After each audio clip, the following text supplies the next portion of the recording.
Alors, peut-on prêcher sans être ministre de Dieu, pasteur, apôtre, évangéliste, docteur ou évangéliste?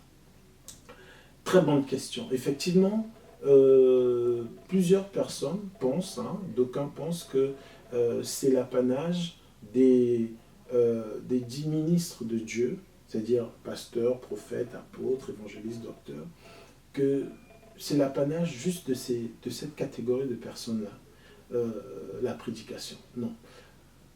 Nous allons lire un passage rapidement dans le livre de Timothée, chapitre 2, à partir du verset 1. Voilà, j'ai trouvé. Toi donc, mon enfant, fortifie-toi dans la grâce qui est en Jésus-Christ. Ce que tu as entendu de moi, en présence de nombreux témoins, confie-le à des personnes fidèles qui soient capables de l'enseigner aussi à d'autres. Toi donc, ce que tu as entendu de moi, enseigne-le à des gens fidèles qui soient capables eux aussi à leur tour. Voyez-vous, ce n'est pas réservé exclusivement aux pasteurs ou aux docteurs, aux prophètes de prêcher.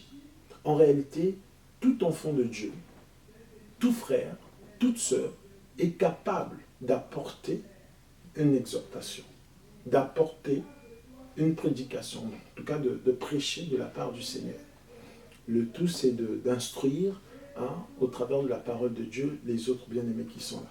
Donc on peut ne pas avoir le titre de pasteur, de docteur, de prophète ou autre, et pouvoir prêcher la parole. D'ailleurs, c'est ce qui est recommandé à chaque chrétien, de se fortifier dans les Écritures, de se fortifier dans la parole, pour être capable de prêcher, pour être capable même de confondre les contradicteurs. Donc c'est très important pour nous de prêcher. C'est une charge qui revient aussi au diacre, le diacre, donc service dans l'Église. C'est très important parce que c'est aussi une responsabilité qui incombe aux anciens de l'Église, aux diacres, sans pourtant avoir le titre de ministre. Même si le ministère pastoral ou prophétique ou autre, c'est une vocation. Et dans cette vocation, c'est des gens qui sont emmenés à édifier le corps du Christ, à l'enseigner, à le parfaire, parce qu'ils sont là pour la perfection des saints.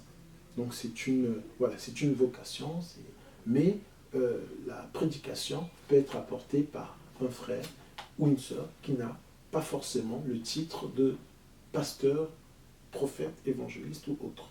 Voilà, mes bien-aimés, comment je pouvais répondre à cette question. Que Dieu vous bénisse.